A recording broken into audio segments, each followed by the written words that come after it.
This is the Big O Show. This is the Big O Show.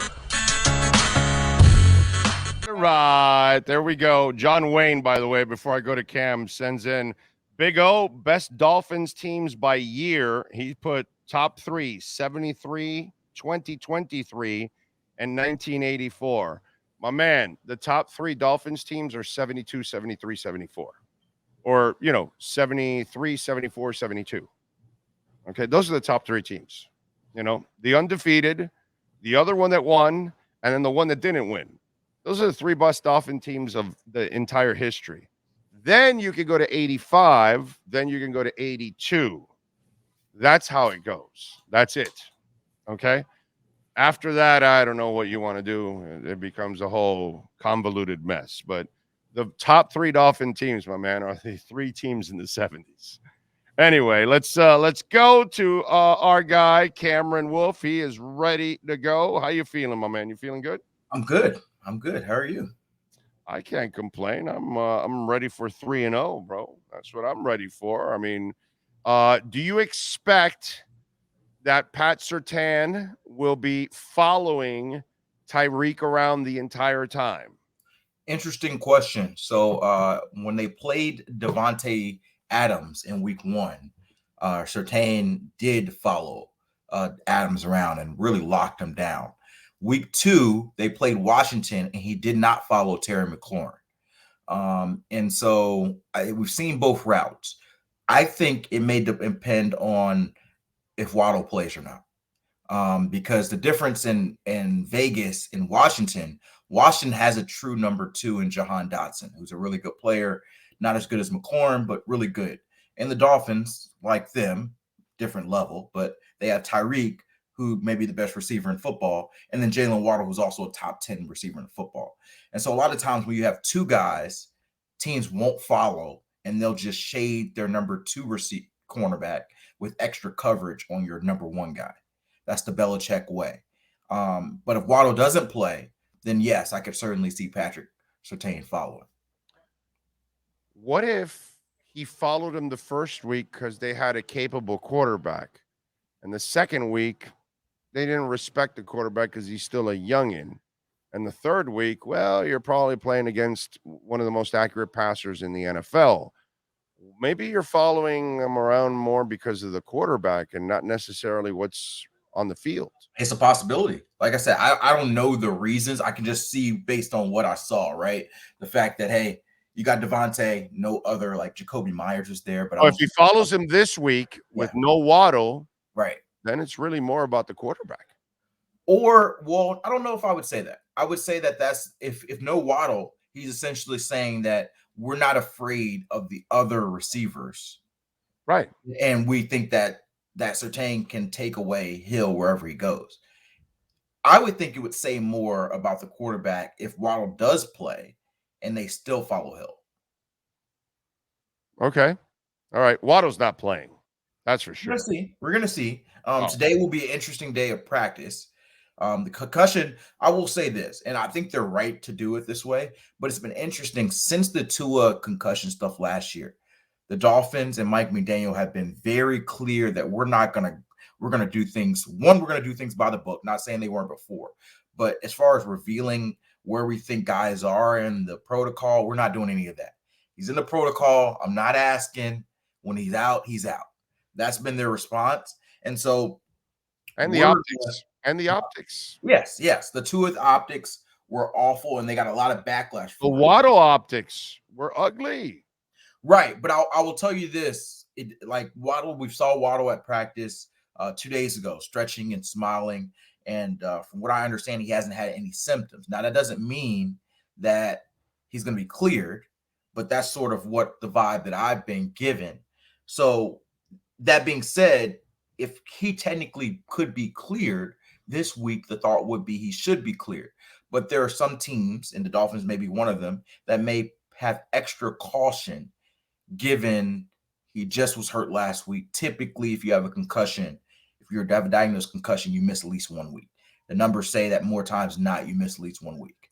Not always, but more times than not, you miss at least one. So My thought is that if he doesn't practice in any capacity today, I don't think they would play him on Sunday. Now, there is still a route that if he doesn't practice today, he could technically go through an early walkthrough Saturday, be cleared, and play Sunday. But if he was that close, like he would just be cleared just before the deadline, I don't see the Dolphins risking that and taking it that close to the buzzer. So I think we get an answer today. If Waddle is not at practice, I'd imagine you get an out diagnosis from the injury report. If he does practice, maybe it opens up the door for a questionable and seeing if as long as he doesn't have symptoms tomorrow, he would clear. I think you've game planned already the first 2 days, and you're already game planning with all the other guys. That is true.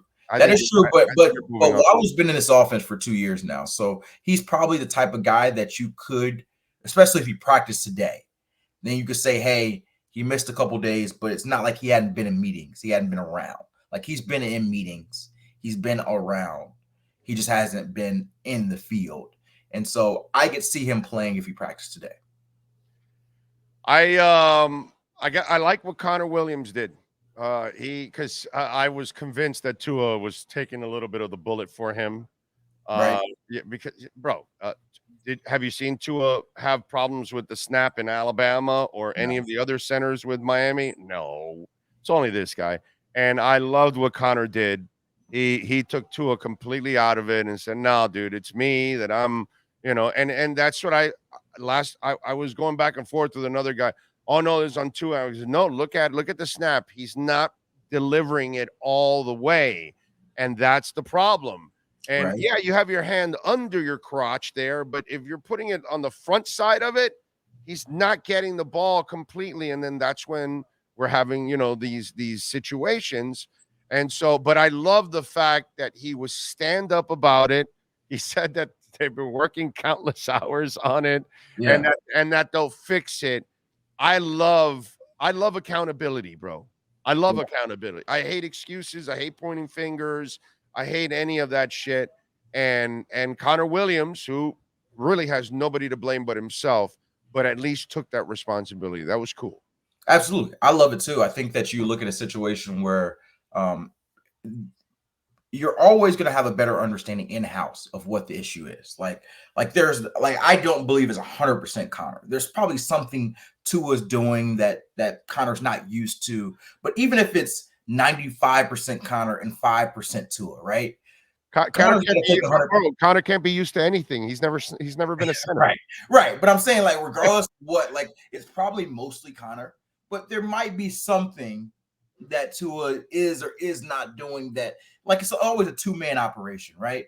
If all of a sudden the receivers drop 7 passes this week, I'm not saying it's going to happen, right? They drop 7 passes this week. You're going to say, oh, the receivers suck, right? But most likely it's mostly the receivers and something happened. Maybe Tua's throwing the ball a little different this week than he had done before. Maybe it's the weather. Maybe it's this or that. There's always a little bit something that is a factor. And so Connor and Tua probably know what the issue is, but Connor in his self, he's got to take the ownership, just like a quarterback. Like, that's why the Justin Fields stuff blew up, because as a quarterback, it's terrible. You're typical to take all of the ownership, right? Like in Justin Fields' situation, it might be the coaching, it might be a lot of the coaching, right? But he can't say that. Can't say it. Not say that publicly. In Connor Williams' situation, there might be something else going on. Tua his hands might be slippery. I don't know.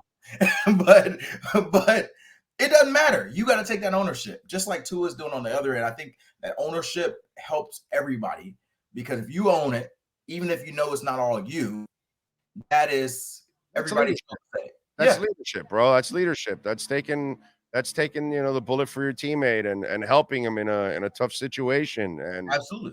And that's what Tua is all about. I have because again, Tua's never had an issue with any other center he's ever had. And so that's why it's clear that it's him. But I loved, because the only way you correct any of your problems, yours, mine, Connor's, Sean's, is we have to admit, hey, bro, I'm screwing this up.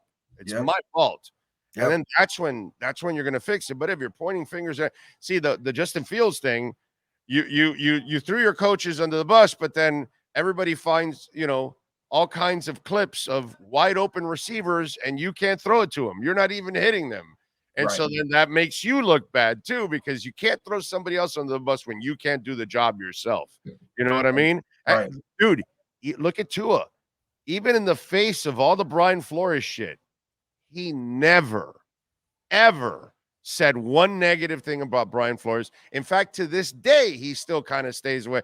There's been some, some backhanded stuff a little bit, I think, but Yeah. nothing really like direct, like, like that. And he has all the reason to, by the Right. way, to go after Flores. Right. You know what I mean? He could go after Flores and nobody would say anything, Right. overall. And he still doesn't do it. Yeah. Yeah. Amazing. It's He- amazing. he- But he- Fields is a young kid. He'll learn, bro. He'll Yes. learn. In time. Hopefully. The question for Fields is really all about accuracy. That's it, dude. That's what he's got to work on big time. Reading, deciphering, and then delivering the ball to his wide receivers. Right. You know what I mean? But they've got to figure out a way to let him play his game while developing that. Because if you don't, you're not going to give him any confidence, unfortunately. Right. That's a tough one there. All right, what are you expecting at running back this week? Another heavy dosage of Mostert? Who's going to be Raheem show? It'll be Raheem's show. I think you'll see some A-Chain. I don't think Ahmed will play this week, so I think you'll see A-Chain as your number 2 back. What I am eager to see is if you are right and Waddle does not play, which is certainly looking like the most likely possibility given he missed 2 days of practice. Do you move one of the running backs and play them more inside? We saw a little bit of that in training camp. We've not seen much of that since the season started, mostly because all of their receivers have been healthy. But, I know everybody's talking about, hey, bump another guy up. And you probably do see more Braxton Berrios and River Craycraft in that situation. But do you also see a few snaps where A-Chain's playing in the slot or Raheem Mostert's playing in the slot and have the other guy, the other running back, in the backfield? Use some motion where 2 running backs are in the backfield and one motions out to the slot. Like there's a lot of things you can do creative package wise, maybe to create more speed on the field, because Raheem, A-Chain are 2 of their 4 fastest dudes. And if you look at track numbers, A-Chain's actually had the fastest track time of all of them, which is, Tyreek's probably got something to say about that, but that's what the numbers, if you look at their high school track numbers, A-Chain had the fastest numbers. And so I think if you're still trying to replicate Jalen's speed, there are some plays that you can put in A-Chain and Mostert to have that speed element, because Braxton and River are going to get a good bulk of these plays. But the reality is Braxton and River cannot replicate the speed element of Jalen Waddle. Nobody really can. But the best chance is maybe using one of those speedy running backs in a package of plays. And so I think you'll still see Raheem Mostert take at least 75% of the running back snaps, 75% play time, but maybe we get our first true dose of A-Chain getting a little love. Does a receiver get activated from the practice squad? Chosen would be my thought there, but they also have another option because Cedric Wilson hasn't been active as well, and so he's on the active roster. So for him, it would just be making him up versus bring a guy from the practice squad. So that would be intriguing. I do think you'll see one of those 2 guys up. It's just whether or not they would value Cedric more or would they value Chosen more in the case of Waddle being out. What if I tell you Braylon Sanders over Robbie Chosen, because Braylon Sanders is more of a football player and might be able to help you out in different areas, whereas Robbie Chosen is kind of a little bit more limited and can only play really one role as a wide receiver on the outside? That's a good point. My question would be, how much do you need this 4th or 5th guy to play receiver? That is the question that would be. That's why I add the special teams element to it. Because the reality is, let's just say in this situation, Waddle's out. Again, if you practice today, I think there's still a chance. But let's just say Waddle's out. If you're playing 3 receivers, and let's assume the running backs are not playing a lot of receiver, you got Tyreek. You're probably going to have Braxton still there, and then you're going to have River Craycraft who can play any of the 3 spots. That would probably be your main 3 in that situation of Waddle being out. Who is your 4th? Is Azukama going to be your true 4th, or is he still more of a package guy? Because we've seen him a lot with the packages with the Deebo Samuel, but do they trust him enough as a true receiver to fill one of those spots. That's something that's interesting. If not, then maybe that's where Chosen or Cedric Wilson come in and play that fourth receiver spot. Now, if you need one of those two guys to play the fourth receiver spot, or Braylon Sanders, then I think it's probably Anderson or Cedric, because those guys are better receivers at this stage. But if you think Ezukanma's your true fourth, and either of those guys will be five, then you don't really need your fifth receiver. And maybe Braylon helps you on special teams more than Cedric or Robbie. So I think it's based on how they view the really Ezukanma and the secondary receivers like River and Braxton, of whether or not they have enough to not use the receiving ability of a Cedric or a Chosen. And I think you're kind of leaning in the way that they're really not going to activate anybody. I think if I had to choose, I think they activate Cedric, right? And have him active, right, rather than Braylon or Chosen. I agree. I think they're going to use Cedric here. Plus, this gives you an opportunity to showcase him a little bit, just in case any injuries from now to the trading deadline. And then it gives you an opportunity to go out there, and then maybe somebody wants Cedric, and maybe then you can move him and open up a roster spot, in the process. So I think that there's lots of options. Plus, I think Cedric this was your plans anyways. It was supposed to be Watto and Cedric before Tyreek became available. So now you do Tyreek and Cedric, and you see how that goes. And I'll give Cedric some credit. At least he's been a pro about all of this, and he's given effort in everything that he's done. It hasn't been half-ass and anything. I mean, you scared the shit out of me a little while ago. You said, "What if the Dolphins receivers drop 7 passes?" And I was about to ask. I was just about to ask Sean, "Hey, did they sign Preston Williams and Albert Wilson again?" Yeah, because then that would be 7 drop passes in a game right there. So I'm with you. I think that in this case, Cedric might be the guy that maybe might even be up for this challenge, and maybe really is hungry for an opportunity like this. Yeah, absolutely. I think that Cedric, you forget that Cedric was signed here to be the number 2 receiver. And obviously Cedric's tenure is not going great in Miami. He hadn't put up the numbers he anticipated.